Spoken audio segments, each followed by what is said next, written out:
Narsingi land స్కామ్లో మాజీ MLA Bolla బ్రహ్మనాయుడిని పోలీసులు అరెస్ట్ చేశారు. అయితే దాదాపుగా 1500 కోట్ల రూపాయల విలువ చేసే ల్యాండ్ని నకిలీ పత్రాలతో మొత్తంగా కొట్టేసే ప్లాన్ చేశారు. ఇందుకు సంబంధించి కొంత డబ్బు కూడా ట్రాన్సాక్షన్ జరిగింది. ఇందుకు సంబంధించి ఒక న్యాయవాదితో పాటు కొంతమంది వ్యక్తులను ఇప్పటికే పోలీసులు అరెస్ట్ చేశారు. అయితే పరారులో ఉన్న బోల్లా బ్రహ్మనాయుడిని కాంచీపురంలో పోలీసులు అరెస్ట్ చేసి అక్కడ కోర్టులో హాజరుపరిచి ట్రాన్సిట్ వారెంట్ మీద హైదరాబాద్ తీసుకొస్తున్నారు. అయితే దీనికి సంబంధించి ప్రస్తుతానికి డీసీపీ శ్రీనివాస్ గారు ఉన్నారు. సార్ చెప్పండి, బోల్లా బ్రహ్మనాయుడిని ఎందుకు అరెస్ట్ చేశారు?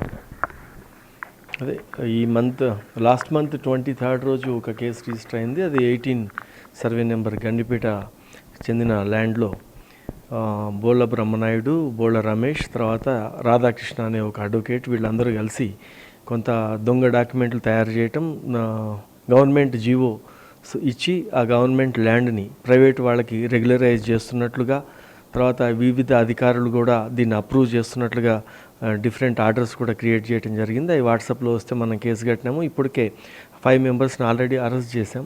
దాంట్లో నిమ్మల ఫ్యామిలీ వాళ్ళు 3 ఉన్నారు. రాధాకృష్ణ వాళ్ళ డ్రైవర్ కూడా ప్రవీణ్ అని వీళ్ళు కూడా జైల్లో ఉన్నారు ఇప్పుడు. ఈ క్రమంలో బోళ్ళ బ్రహ్మనాయుడు మనకి వాళ్ళ ఇంటికి కూడా పోలీసు వెళ్ళటం, అతను వచ్చి మన కోఆపరేట్ చేస్తాడు అనుకున్నాం. అతను పరారీ అయి హైకోర్టులో బెయిల్ కోసము అప్లై చేయడం జరిగింది. నిన్న హైకోర్టులో కూడా ఎలాంటి ఊరట కూడా వాళ్ళకి లభించలేదు.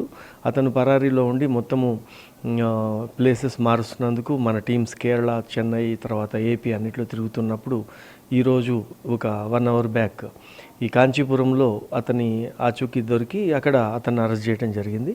అతన్ని లోకల్ కోర్టులో ప్రొడ్యూస్ చేసి ట్రాన్సిట్ వారెంట్ మీద మనం తెచ్చిన తర్వాత ఇంకా కొత్త విషయాలు ఏమేమి వెలుగులోకి వస్తాయో అతని ద్వారా మనం తెలుసుకోవాల్సింది ఉంది. నిమ్మల ఫ్యామిలీకి బోళ్ళ బ్రహ్మనాయుడికి ఎట్లా పరిచయం ఏర్పడింది? వీళ్ళ ట్రాన్సాక్షన్ కొద్ది డబ్బులు ట్రాన్సాక్షన్ కూడా జరిగిందని చెప్తున్నాం. ఎట్లా ఏం జరిగినట్టు అంటే ఇప్పుడు మనకి దొరికిన ఆధారాల ప్రకారం బోళ్ళ బ్రహ్మనాయుడు అండ్ బోళ్ళ రమేష్ ఇద్దరు కూడా వాళ్ళ ఓన్ బ్యాంక్ అకౌంట్స్ నుంచి నిమ్మల ఫ్యామిలీకి అమౌంట్ ట్రాన్స్ఫర్ చేశారు. మనం అరెస్ట్ చేసిన రాధాకృష్ణ అనే అడ్వకేట్ కూడా డబ్బులు 4 crores వాళ్ళు వీటన్నిటికి సంబంధించిన మొత్తాన్ని తనకి అందినట్లు తర్వాత ఇవి చెప్పారు. వీళ్ళందరూ చెప్పిన దాని ప్రకారము దీని ఇన్వెస్టరు కింగ్ పిన్ బ్రహ్మనాయుడు కాబట్టి అతన్ని ఈరోజు అరెస్ట్ చేశాం. అది నిజంగా అది ఫేక్ అనుకున్నారా, లేకుంటే ఫేక్ కాదు, లేకుంటే దాన్ని కొట్టేద్దాం ప్లాన్ చేస్తారా, లేకుంటే నిజంగా అలాంటిదే ఉన్నదని తెలిసి దీన్ని ఎలాగైనా కొట్టేద్దాం అనుకున్నారు? ఎట్లా అంటే వీళ్ళ ప్లాన్ ఏముండే? మొత్తం ప్లాన్ ఇప్పుడు బ్రహ్మనాయుడు వస్తే తెలుస్తుంది. మీరు అడిగిన ప్రశ్నలకి ఇప్పుడు మనం ఒక ల్యాండ్ కొనాలి అంటే ఏం చూస్తాం? ఫస్ట్ దాని డాక్యుమెంట్ ఉందా లేదా? ఆ డాక్యుమెంట్లో క్లియర్గా రెవెన్యూ రికార్డ్స్ ప్రకారం గవర్నమెంట్ ల్యాండ్ ఉంది. దీన్ని మ్యానిపులేట్ చేద్దాం అనుకుంటాం. ఇంకా దాంట్లో కుట్ర లేదా ఉందా అనేది అసలు ఇంకా డిస్కస్ చేయాల్సిన అవసరం లేదు. క్లియర్గా గవర్నమెంట్ భూమి అనుకున్నప్పుడు దాన్ని వేరే ఆర్డర్స్ క్రియేట్ చేద్దాం అనుకోవటమే క్రైమ్. అంతే. దానికోసమే ఇన్వెస్ట్మెంట్ చేశారు. ఇన్వెస్ట్మెంట్ కూడా మనం ఊహాజనితంగా చెప్పలేదు. ఎప్పుడు వాళ్ళ బ్యాంక్ అకౌంట్స్ నుంచి ట్రాన్స్ఫర్ అయిన అమౌంట్స్ ద్వారా ఈ కేసులో అతని ఇన్వాల్వ్మెంట్ ప్రూవ్ అయింది. రాధాకృష్ణ, నిమ్మల ఫ్యామిలీ వాళ్ళు మొత్తంగా ప్రసాద్ ఇదే కేసులో ఉంటారు, ఇలాంటి ల్యాండ్ సంబంధించిన కేసులో ఉంటారు? అసలు ఏం చేస్తుంటారు వాళ్ళు?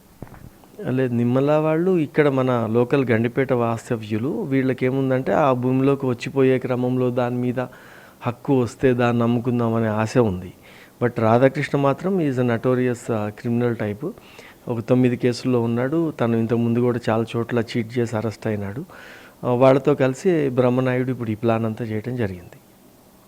బ్రహ్మనాయుడు చూస్తే బ్యాక్గ్రౌండ్లో ఈ ల్యాండ్ కొట్టేద్దాం ప్లాన్ తోటే ఈ ముఠాతో కలిసారు అనుకోవచ్చు. అది ఇప్పటివరకైతే అంతా క్లియర్ అదే ఉంది కదా.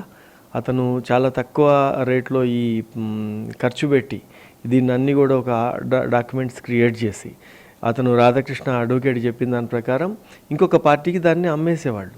ఇది కనుక కేసు సర్ఫేస్కి అయ్యి వీళ్ళందరినీ అరెస్ట్ చేసి ఈ కాన్స్పిరసీ బయటికి తీయకపోతే ఈ ఫేక్ జీవోలు ఏదైతే వాట్సాప్లో తిరుగుతున్నాయో, రాధాకృష్ణ దగ్గర నుంచి ఏదైతే ఫైల్ ఏదైతే మనం సీజ్ చేసినామో అన్ని ఆర్డర్స్, ఈ ఆర్డర్సే రియల్ ఆర్డర్స్ అని చెప్పి మార్కెట్లో పెట్టి వేరే వాళ్ళకి అమ్మేసేవాళ్ళు అని రాధాకృష్ణ చెప్తాడు. డాక్యుమెంట్ అంతా ఎవరు తయారు చేశారు? వీళ్ళు బయట ఎవరితో తయారు చేయించారా, వీళ్ళే తయారు చేస్తారు సార్? ఇది రాధాకృష్ణ చెప్పిన దాని ప్రకారం ఇంకొక కొంతమందితో కలిసి డాక్యుమెంట్ తయారు చేశారు. ఆ పేర్లు మనం బయటికి చెప్పడం లేదు.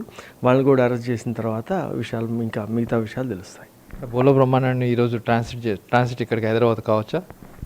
ఈరోజు అయిపోతుంది. ఇప్పుడు కోర్టులో ప్రొడ్యూస్ చేస్తే నైట్ తీసుకొస్తాం. రేపు వితిన్ 24 అవర్స్ లోపల మనం ప్రొడ్యూస్ చేయాలి కాబట్టి ప్రొడ్యూస్ చేస్తాము. బట్ అతను పోలీస్ కస్టడీలో తీసుకున్నాక మిగతా విషయాలన్నీ కూడా వస్తాయి.